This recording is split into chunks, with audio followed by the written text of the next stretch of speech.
Okay, I just have to get this off of my chest. The Avatar franchise is 100% based off of South Sudanese people.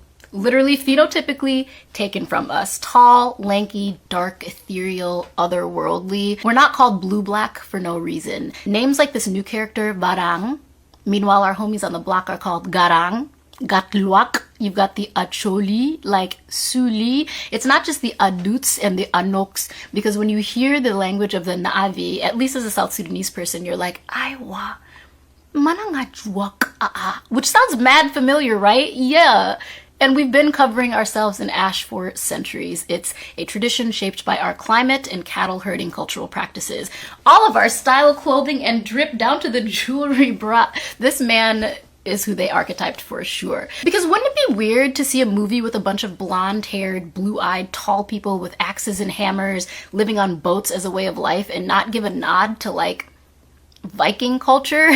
And you might think like, why does any of this matter? It's all made up anyway. Well, Kat, no, it's not. You're actually telling the story of real people, like Pocahontas. It's fiction rooted in real people, which in this case erases those people from any credit of their own culture, only to be remembered through a myth, which is problematic because fiction becomes fact when it's the only version that people ever see. Ask any Indigenous person how real Pocahontas turned out. And as a filmmaker myself, my commitment to the craft is about the truth, because good filmmakers want to tell the most authentic version of a story, even if it's fictional.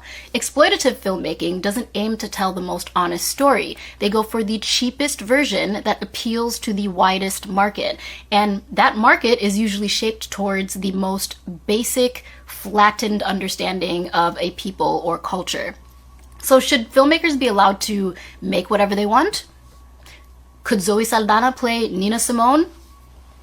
Sure. Would it be the most honest rendition of that story?